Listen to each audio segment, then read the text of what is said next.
నిర్మాణం ఒక భ్రష్టుపట్టిన వ్యవస్థగా తయారయ్యే పరిస్థితికి వచ్చింది. కొత్తగా ఇండ్లు కడతామన్నారు. మీరందరూ గుర్తుపెట్టుకోవాలి, ఎప్పుడు కూడా నేనున్నప్పుడు ఇంటికి పట్టణ ప్రాంతాల్లో 2 సెంట్లు, గ్రామీణ ప్రాంతాల్లో 3 సెంట్లు పేదవాళ్లకు ఉచితంగా ఇంటి జాగా ఇచ్చాం. వీళ్ళు వచ్చిన తర్వాత పట్టణ ప్రాంతంలో 1 సెంటు, గ్రామీణ ప్రాంతంలో 1.5 సెంటు, అది కూడా ఊర్లో కాదు, ఎక్కడో అడవిలో, ఎక్కడో చెరువులో, ఎక్కడో వాగులో ఇచ్చారు. అదే మరి ఇంకొక పక్క మీరు చూస్తే చాలా భయంకరంగా అవినీతి చేశారు. గవర్నమెంట్ భూమి తీసుకోవడం, దాని మీద లో లెవెల్ అని, దాని మీద లెవెల్ చేయడానికి కోట్ల రూపాయలు ఖర్చు పెట్టి మీరు కట్టే పన్నులన్నీ కూడా దోచుకునే పరిస్థితికి వచ్చారు. ఇలాంటివన్నీ కూడా చేయడమే కాకుండా ఎక్కడా రోడ్లే లేదు, డ్రైనేజ్ లేదు, మంచినీరు లేవు, కరెంటు లేదు. ఎవరన్నా పోవాలంటే అక్కడ పాములు ఇవన్నీ చూసి భయపడే పరిస్థితి వచ్చింది. ఈ విధంగా మీ జీవితాలతో ఆడుకున్నారు. చాలా దారుణంగా ప్రవర్తించే పరిస్థితికి వచ్చారు. ఇంకో పక్క మీరు చూస్తే పేదవాళ్లకు కట్టే ఇండ్లకు ఇవ్వాల్సిన ఇసుకలో కూడా పంది కుక్కలు ఇష్టానుసారంగా దోచుకునే పరిస్థితికి వచ్చారు. అంటే పేరు మీది వీళ్ళు ఎక్కడెక్కడికో పంపించి అందులో దోచుకుంటే, అందులో నుంచి గవర్నమెంట్ వాళ్ళకు డబ్బులు కట్టింది సేంద్రేజ్ కింద. పేరు మీది, ధనం ప్రభుత్వాన్ని, దోచుకున్నది పెత్తందారులు, దోపిడీదారులు అని చెప్పి కూడా నేను మీకు తెలియజేస్తున్నా. అన్నీ కూడా ప్రక్షాళన చేశాను. నేను ఒకటే హామీ ఇస్తున్నా, ఇది పేదవాళ్ల ప్రభుత్వం. మీకు న్యాయం చేయడం కోసం అనునిత్యం పనిచేస్తామని మరొకసారి మీ అందరికీ హామీ ఇస్తున్నా.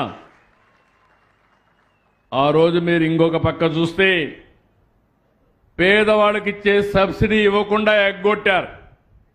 ఇప్పుడు నేను వస్తానే మళ్ళీ కేంద్రం ఇచ్చే డబ్బులే కాకుండా రాష్ట్రం కూడా, కేంద్రం మీరు చూస్తే పట్టణ ప్రాంతాల్లో 2,50,000 ఇస్తారు, గ్రామీణ ప్రాంతంలో 2 లక్షలు ఇస్తారు. దీనికి అదనంగా బీసీలకు, ఎస్సీలకు 50,000, గిరిజనులకు 75,000, ఇంకో పక్కన పీవీటీజీ అంటే ప్రిమిటివ్ గిరిజన్స్ ఉంటారు, చాలా అడవుల్లో దూరంగా ఉంటారు, అలాంటి వాళ్ళకు అదనంగా 1 లక్ష ఇస్తున్నాం. వీడికి వస్తానే రాయిచోటికి మా మైనారిటీ ముస్లిం సోదరిమణులు జ్ఞాపకం వచ్చారు. అందుకే చెప్తున్నా, ముస్లింలకు కూడా బీసీలు, ఎస్సీలతో సమానంగా 50,000 అదనంగా ముస్లింస్కి ఇస్తామని మీ అందరికీ హామీ ఇస్తున్నా. ఇప్పుడే డిపార్ట్మెంట్కి ఆదేశాలు ఇస్తున్నా, అందరితో సమానంగా మీకు కూడా ఇస్తాం. దీనివల్ల ఈరోజు 5,98,000 ఇండ్లు, దగ్గర దగ్గర 6 లక్షల ఇండ్లు కట్టుకోవడానికి డబ్బులు లేక నిలిపేశారు. దీంతో వాళ్ళందరూ కూడా కట్టుకునే పరిస్థితి వస్తుంది. దీనివల్ల రాష్ట్ర ప్రభుత్వానికి 3,220 కోట్లు ఖర్చు అవుతుంది. అయినా పర్వాలేదు, దీనివల్ల బీసీలకు 3,75,000 కుటుంబాలకు లాభం వస్తుంది, ఎస్సీలకు 1,57,000 వస్తుంది, ఎస్టీలకు 46,000 వస్తుంది, 22,000 మంది ఆదివాసులకు వస్తుంది. ఇప్పుడే మైనారిటీస్ ఎవరైతే కట్టుకుంటారో వాళ్ళకు కూడా ఈ బెనిఫిట్ వస్తుంది. కాబట్టి తప్పకుండా చేసే బాధ్యత ఈ ప్రభుత్వాన్ని చెప్పి మరొక్కసారి మీ అందరికీ హామీ ఇస్తున్నా. ఇది కాకుండా ఈరోజు మీరు ఒక్కసారి చూస్తే నేను ఒకటే హామీ ఇస్తున్నాను, రేపు రాబోయే రోజుల్లో ఏదైతే తెలుగు సంవత్సర నూతన సంవత్సరం రోజు ఉగాది, ఆ రోజున 5,90,000 గృహ ప్రవేశాలు చేయించే బాధ్యత నాది. మా మంత్రి గారికి ఈరోజు ఆదేశాలు ఇస్తున్నా, సెక్రటరీ కూడా ఆదేశాలు ఇస్తున్నా. పూర్తి చేసే బాధ్యత మీది.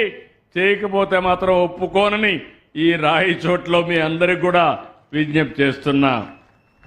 ఆ తర్వాత మీరందరికీ రాష్ట్రంలో విజ్ఞప్తి చేస్తున్నాను, అన్ని ఎన్యూమరేట్ చేస్తున్నాం. ఎవరెవరికి ఇల్లు లేదో వాళ్ళ పేర్లన్నీ రాస్తున్నాం.